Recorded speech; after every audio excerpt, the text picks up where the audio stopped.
Good evening. Here is the world news from BGI TV, Baba Gbagede Imo TV. I am Moriri Rebila Lawal. First are the major headlines for the world news. We didn't receive 1.2 billion naira from Buhari's regime. Only Zamfara government gave our soldiers van.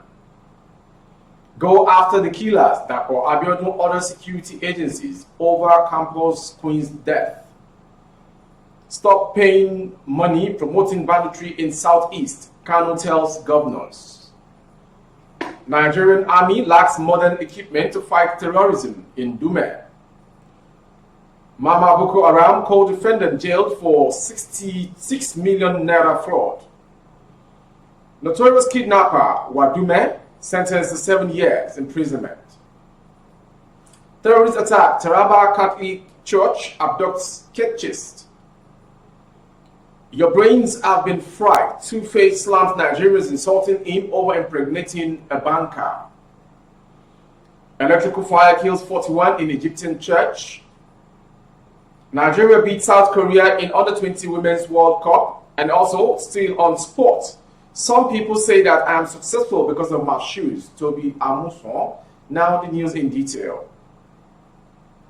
Nigerian President Nigerian President Mohamed Bazoum's government has denied receiving 1.2 billion naira from President Muhammadu Buhari's regime, contradicting the statement by Nigeria's Minister of Finance, Zainab Ahmed. Ms. Ahmed had confirmed that Mr. Buhari's regime disbursed 1.2 billion naira to the Nigerian Republic on August 3rd. The Nigerian government insisted that was not true, though its troops continue to protect Nigerians from armed bandits. Nigerian Minister of Defense Al-Qasim Indatu, reporting Mr. Buhari's regime's claim, revealed that Zamfara residents rely on the neighboring nation's soldiers for protection against bandits. Mr. Indatu pointed out that Governor Bello Matawali of Zamfara state gifted the Maradi region Elot vans, not the Buhari regime as cheered and claimed by Ms. Ahmed. And to the next story on this hour, Governor of Ogun State has directed ordered security agencies to go after the killers of campus queen Happiness Ode. Ode, recently crowned Ms. Mapoli Mashood Abiola Polytechnic, was abducted while traveling out of the state capital, Abeokuta, where our school is located, and found dead a couple of days later.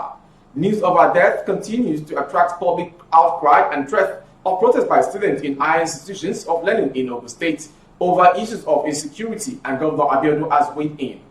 I have directed security agencies to go after perpetrators of the crime, the governor stated in a condolence post that reads, "More than tragic is news of the carnage of Happiness Ode, student of Mashood Abiola Polytechnic, Mapoli Abeokuta by men of the underworld. This gruesome incident has taken the breath of one of Ogun State's burdened fourth estate professionals. My heart is with the family of late Happiness over the loss. I have directed security agencies to go after perpetrators of the crime. As we remain committed to avoid a recurrence, I reassure the good people of Ogun State of security of lives and property," the governor concluded. To the next story of the world news, a brother of Nnamdi Kanu, leader of the indigenous people of Biafra, IPOB, Kanunta Kanu, has said politicians and governors should stop promoting banditry in the southeast. Kanu said governors and politicians should stop paying money to bandits in the southeast. In a tweet, Kanu said the southeast must be free from Fulani herdsmen.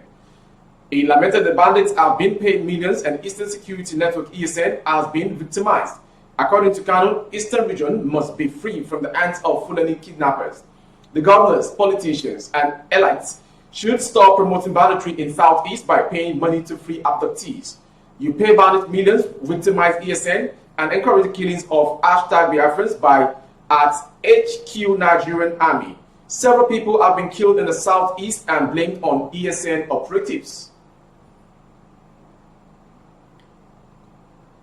Senator Ali Undume has said the Nigerian Army is finding it difficult to solve security challenges in different parts of the country because it does not have modern equipment required to fight terrorism.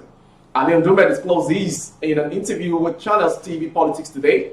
He said, "I will say it again, the purpose of government is security and welfare of the citizens.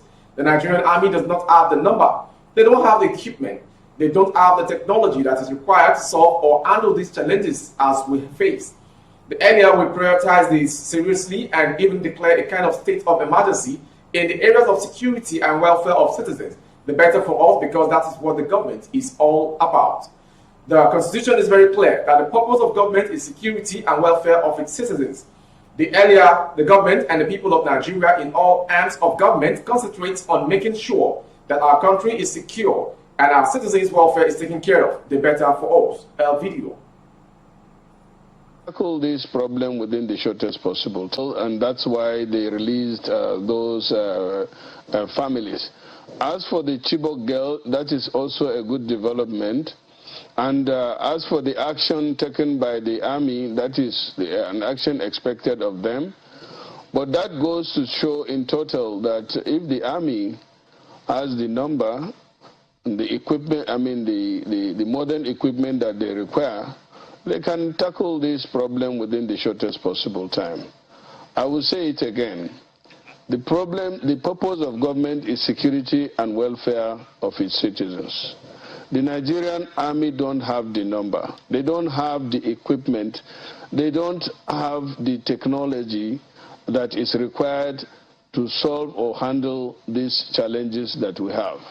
The earlier we prioritize this seriously and even declare some kind of state of emergency in the area of security and welfare of Nigerian citizens, the better for us, because that is what the government is all about. The Constitution is very clear. It says that the purpose of government is security and welfare of its citizens. The earlier the government and the people of Nigeria and in all the arms of government concentrate on making sure that our country is secured and our citizens' welfare is taken care of, the better for us. Now, the Borno State High Court has given a 5-year sentence to Aisha Alkali Wakil, also known as Mama Boko Haram, and the other defendants in the case. On Friday, August 12, 2022, Justice Aisha Kumalia pronounced judgment after a trial brought by the Economic and Financial Crimes Commission, EFCC, Maiduguri Zonal Command. After a trial, Mama Boko Haram, Tahiru Seidu Daura, and Prince Lawal Shoede were found guilty on all 3 counts of conspiracy and theft totaling 66 million naira. Count 2 of the charge reads that you, Tahiru Seidu Daura, while being a program manager of Complete Care and Aid Foundation, and Aisha Wakil, being the CEO of Complete Care and Aid Foundation on the 7th September 2018 in Maiduguri within the jurisdiction of this honorable court, dishonestly induced Ali Tijani, the CEO and alter ego of AMTMAT Global Ventures, to deliver to you processed maize grains, biscuit valued at 51 million naira, which you are yet to pay, and thereby committed an offense contrary to section 320A bracket and punishable under section 322 of the Penal Code Cap 102 laws of Borno State. Still on insecurity, a federal high court in Abuja has sentenced a kidnapped kingpin, Amisu Bala, also known as Waduma, and 2 others to 7 years imprisonment. Justice Binta Inyako convicted Wadume of 2 of the 13-count charges against him and 2 others. The court also convicted Aliyu Deje, a police inspector, who was a station officer at the police headquarters at EB, the local government area of Taraba State, to 3 years imprisonment for tampering with the record to conceal a crime. Beside Wadume and Daje, others charged with them are Awalu Bala, aka Omorizo, Uba Bala, aka Uba Delu, Bashir Waziri, aka Baba Ros, Zubairu Abdullahi, aka Bashir, and Rayalmu Abdul. The judge also sentenced Delu, Abdullahi, and Abdul to 7 years imprisonment, while she discharged and acquitted Omorizo and Barbaros for want of evidence. Justice Inyako's judgment was delivered on July 22nd and made available to journalists on Sunday. To the next story, still on security challenges that rocks the nation. Terrorists on Sunday night attacked St. Agnes Catholic Church in the Gasol local government area of Taraba State and abducted a Catechist. The parish priest of St. Agnes Parish, Reverend Father Lawrence Awa, told our correspondent on the phone that the terrorists invaded the church and began shooting at 9:58 p.m.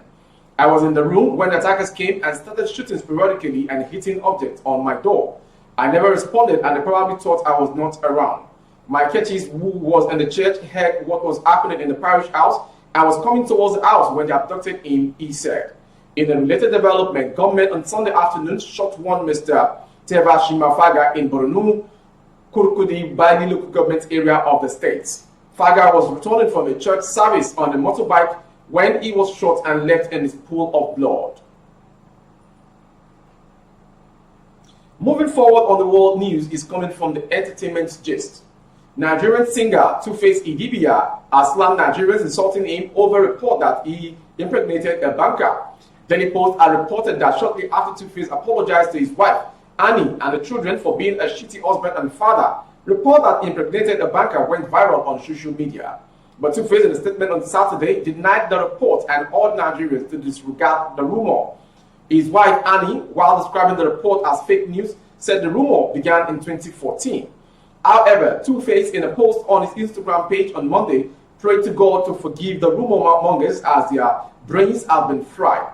Writing in Pidgin, he said, as I have read earlier, Father, forgive them, for the brain has been fried. From that story, we go to foreign story. On a tragic note from Egypt, more than 40 people were killed when a fire ripped through a Coptic Christian church in the working-class district of Greater Cairo during Mass on Sundays, state and religious officials said. The blaze blamed on electrical faults hit the Abu Sifin church in densely populated Mbaba, west of the Nile River, part of Giza Governorate. Witnesses described panic scenes as people rushed into the multi-story house of worship to rescue those trapped, but were soon overwhelmed by the heat and deadly smoke. Everyone was carrying kids out of the building, said Ahmed Reda Bikobi, who lives next to the church. But the fire was getting bigger and you could only go in once and you would expatiate. The Egyptian Coptic Church and the health ministry reported 41 dead and 14 injured in the blaze before emergency services said they had brought the blaze under control. President Abdel Fattah al-Sisi declared on his Facebook page in the morning, I have mobilized all state services to ensure that all measures are taken. From the foreign story, we'll go straight to sports story. Nigeria beat South Korea 1-0 on Sunday in the Group C football match of the 2022 FIFA Under-20 Women's World Cup in Costa Rica. Complete Sport reports. Esther Onyeneze late strike gave the Falcon a victory in the second match of the tournament. The Falconet will face Canada in the final group match game on Wednesday. The match, which was scheduled for 9 p.m., was shifted to 10:15 p.m. due to heavy rain downpour. According to Complete Sport, the Falconet made their first attempt to score a goal in the third minute through Bashirat Amao, who tied a long-range effort from a free kick but was calmly saved by South Korean keeper Im Kyung-hee. And to the second sports story coming from athletics. Toby Amuso told Arise News that it is something so disrespectful to her that some people are saying that she is successful in her career because of her shoes. She never expected those people to give all the credit to her shoes, claiming that her shoes are lucky charm that has been making her successful. This coming after her success from both the Commonwealth Games and Championship Athletics. Amuso was really disappointed when she narrated the story with Arise News during the interaction.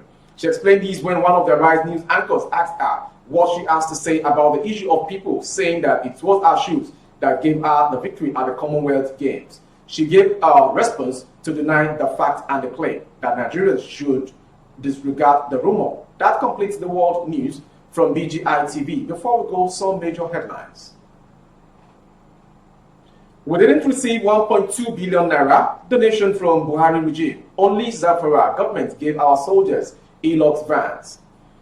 Go after the killers that were Abiodun other security agencies over campus queen's death. And finally, on sports, some people say that I am successful because of my shoe, Toby Amuson. For more updates on YouTube, our handle is Baba Bagede Imo TV. Kindly subscribe, click on the notification bell, select option all to access all of our broadcasts. On Facebook, Bagede Imo with Alawiye Adebayo. Please like and follow the page. On Instagram, Bagede Imo _22. For advert placement of goods and services, coverage of events and function, please dial the phone number streaming on the screen for advert placements only. Thank you for watching. I am Moribe Rebila Lawa. Good evening. Oh, na, na, na. If you want to know what's going on in city, or you want to listen to the latest news and gist, no stress, oh, just tune to BGI TV. BGI TV. You're one in a million.